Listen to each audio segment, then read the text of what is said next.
There's a silence in the night that only a home can hold. The kind of silence that feels alive, where the walls breathe with the memories they've collected, laughter from birthdays, the muffled cries of arguments, whispered prayers made in desperation. Every corner carries a story, every room holds a fragment of who you are, and when you finally lock the door at the end of the day, there's this unspoken promise that inside, you are safe. Home is supposed to be the one place where the world can't reach you, where the storms outside lose their power.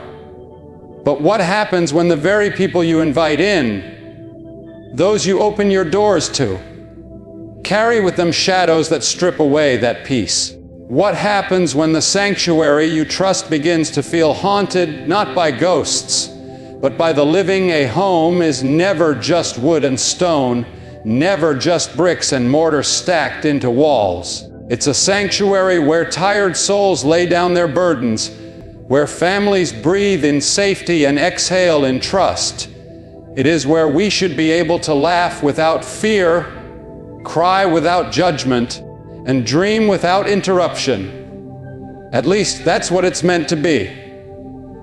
But I learned, sometimes in the hardest way, that the strength of a home is not only in its foundation or its locks. It's in the people you allow to step across its threshold. I've seen how quickly warmth can turn to coldness when the wrong presence lingers too long inside. I've watched arguments break out that had no root in the family, but in the outsiders we welcomed. And I've felt the kind of heaviness that lingers in the air, a weight that shouldn't belong there, all because I thought kindness meant letting everyone in. It took me time and more pain than I want to admit to realize that not every smile hides a friend and not every guest leaves peace behind. The truth is, the wrong company can poison the very air you breathe in your own house. And when that happens, it no longer feels like home at all. The first kind of person I learned to keep away from my home is the one who drains every ounce of peace the moment they step inside. You know the type. They arrive with a bright smile, maybe even bringing small talk or laughter that feels harmless at first. But when they leave, something inside you feels heavy, almost as if the very air in the room has been stolen. I remember one particular guest like that, someone I once called a close friend. They would come over often, never empty, handed with their stories of drama, complaints, or endless problems. At first, I thought I was being a good friend by listening, by offering my time and my home as a safe place. But what I didn't see was how each visit chipped away at the peace inside these walls. The conversations always circled back to their struggles, their frustrations, their conflicts with others. They thrived on being the center of attention, and by the time they walked out the door, I was left carrying the weight of their bitterness as if it belonged to me. What was worse was how they would plant little seeds of doubt about my choices, my relationships, even my family. It wasn't obvious at first, it never is. But slowly, I began to notice the shift. Arguments with loved ones that hadn't existed before, restless nights where my thoughts felt poisoned, an unease that lingered even after they were gone. That's the kind of person who takes without giving, who consumes your energy, but never leaves you with joy. They feed off of kindness, and while they may not break things you can see, they break things you can feel. And once you realize it, you understand that some people aren't meant to share your space, no matter how warmly they knock on your door. And yet, as much as I thought that was the hardest lesson to learn, I discovered it was only the beginning. There are others who can bring even deeper shadows into your home. The second kind of person I learned to keep away from my home is the betrayer, the one who smiles in your presence, but sharpens knives for your back the moment they step outside. They don't always come with obvious malice. In fact, they're often the ones who win your trust the fastest, the ones who convince you that your secrets are safe with them. I remember someone like that in my own life, a person I considered family even though blood didn't bind us. I let them into my house, into my living room, into the sacred space where laughter and trust should have stayed protected. I shared things with them that I wouldn't have shared with the world outside. At first, it felt like comfort, like finally someone who understood. But then, whispers began finding their way back to me. Words I had spoken in confidence returned, but this time twisted, reshaped, and delivered through other voices. I realized that what left my lips within the walls of my home hadn't stayed there. My own sanctuary had become the birthplace of betrayal, because I had allowed the wrong soul to sit at my table. What makes this kind of person so dangerous is not just the betrayal of trust. It's the way they fracture relationships without lifting a finger. They plant doubts in others, they stir gossip, they create small cracks that widen into deep divides. And when you look back, you realize it wasn't an enemy who broke your peace. It was someone you thought was safe enough to invite in. I never forgot that lesson. Some people don't need to steal anything tangible from your home to rob you. They steal trust, and once it's gone, the air in your home never feels the same. But even betrayal, as bitter as it is, doesn't compare to what happens when you open your doors to someone who carries chaos itself. The third kind of person I learned to keep away from my home is the one who brings chaos with them, the walking storm who never arrives without thunder. You can almost feel the air change when they cross your threshold. Conversations grow tense, voices rise quicker, and peace seems to evaporate as if it never belonged there in the first place. I remember one evening when someone like this came over. At first, it seemed like a normal visit, but it didn't take long before arguments started, small at first, then swelling like a tide you can't control. They had a way of igniting sparks where there should have been calm, stirring tempers in the room like a hand sweeping dust into the air. What made it worse was how those sparks never fully died after they left. Even when the door closed behind them, the residue of their chaos lingered in the house. Conversations replayed, emotions still raw, silence that felt uneasy rather than restful. That's the dangerous thing about people who thrive on drama. They don't just carry it within themselves, they spread it to everyone around them. They set fires and then act as though they had nothing to do with the smoke choking the room. And the tragedy is that sometimes you don't even notice how much peace they've stolen until you're sitting in the ruins, wondering why the atmosphere in your home feels so broken. I learned that not every storm comes from the sky. Some storms walk in on 2 feet, smile at you like friends, and leave you picking up the pieces of arguments that would never have existed without them. But even chaos has a limit. There's another kind of presence, more subtle, more draining in a different way. The kind that doesn't always explode in anger, but instead quietly takes until you have nothing left to give. The fourth kind of person I learned to keep away from my home is the one who comes only to take. The user, the silent thief of kindness. They don't break things or raise their voice. Instead, they arrive with open hands and leave with pockets full, not always of money or possessions, but of your energy, your time, and your generosity. At first, you don't notice it. You tell yourself you're helping, you're being kind, You're opening your door because that's what friends or family are supposed to do. But slowly, you start to realize the pattern. They never come to give, only to receive. I once knew someone like this.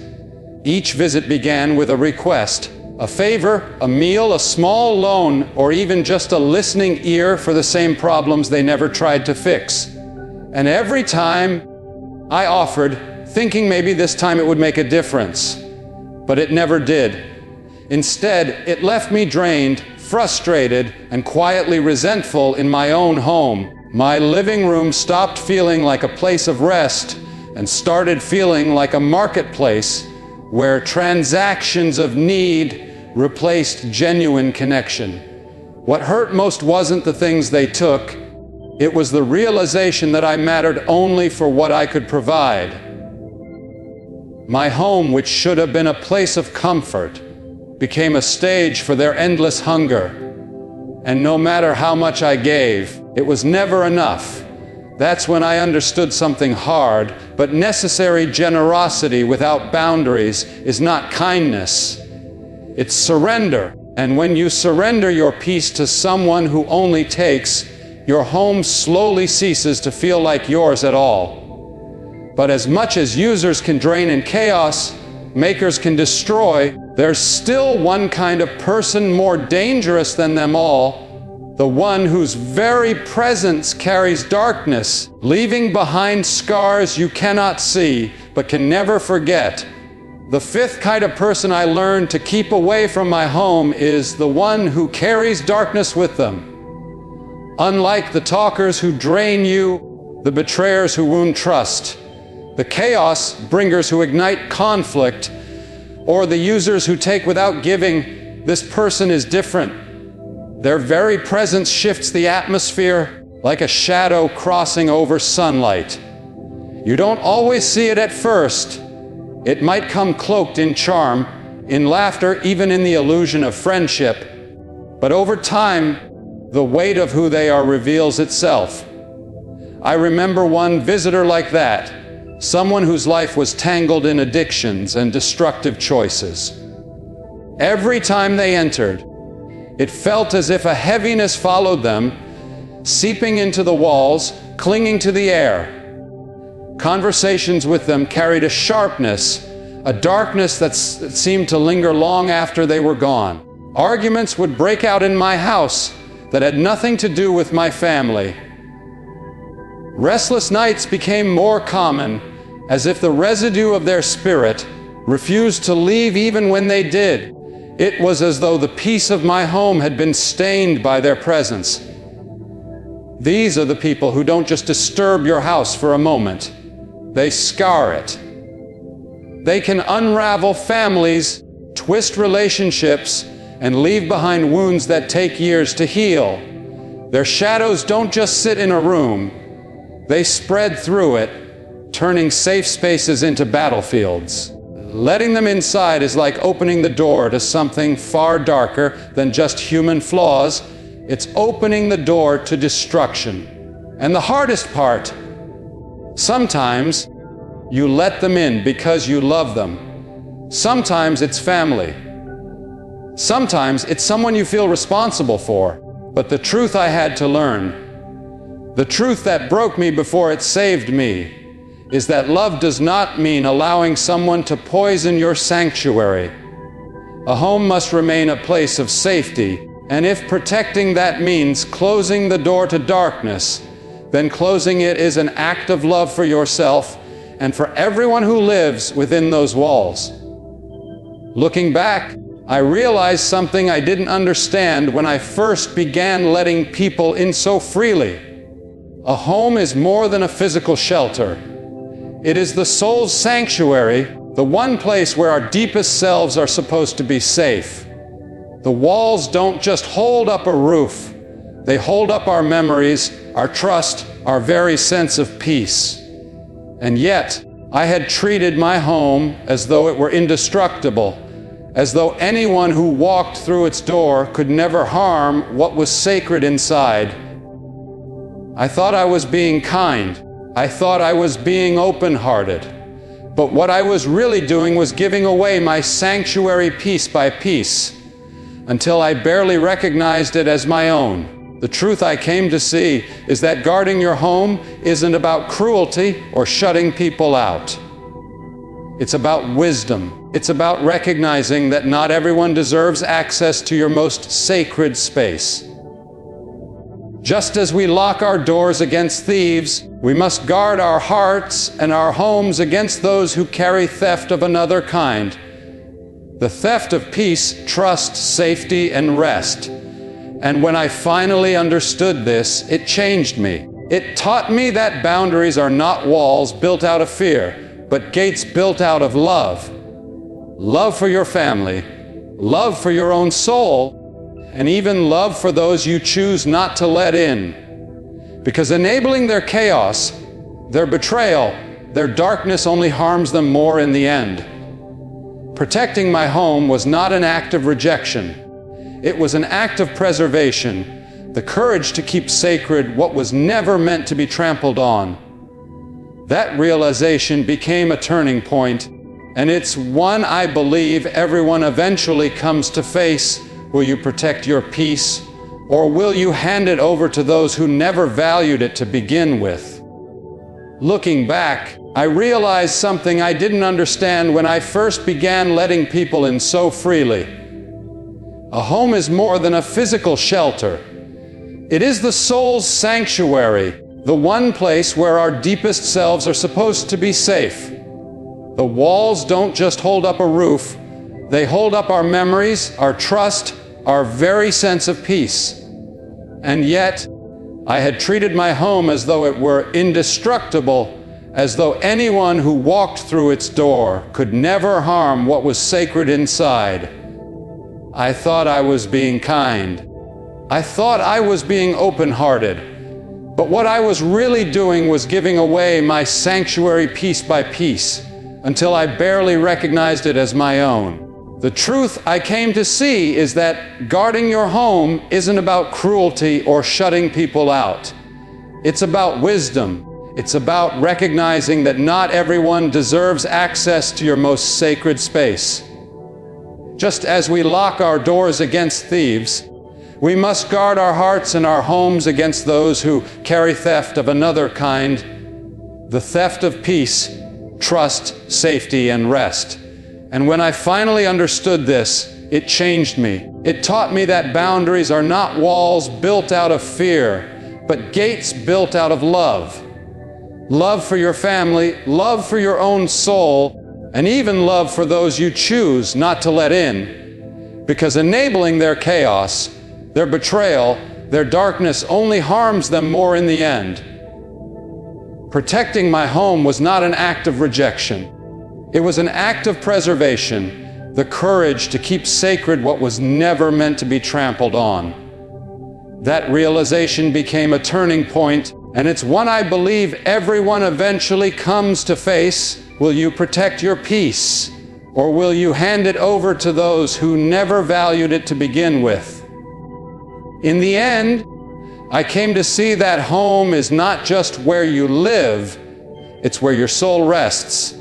It is the one place meant to cradle your spirit when the world outside wears you down. And because of that, not everyone deserves a seat at your table or a voice within your walls. Some doors must remain closed, not out of bitterness, but out of protection. Because the truth is, once peace is stolen, it takes far longer to rebuild than it ever did to lose. I think back to the nights when I sat in silence, wondering why my own house didn't feel like a refuge anymore. I remember the weight of conversations that should never have left my living room, the arguments that should never have taken root, the unease that clung to the air like smoke after a fire. And I know now that it all began with one decision: who I allowed to cross my threshold. So if you take anything from my story, let it be this: guard your home as fiercely as you guard your heart. Protect its peace the way you would protect your most treasured possession. Because in many ways it is.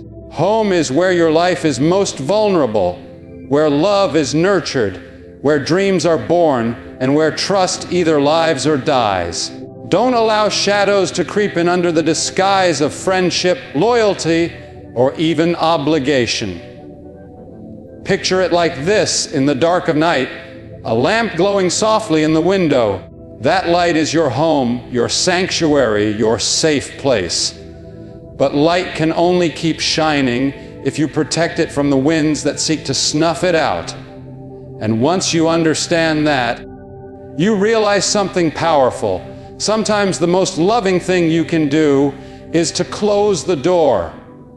Because home should always be what it was meant to be, a place of peace, of safety, of love. And anything or anyone that threatens that has no right to remain within its walls.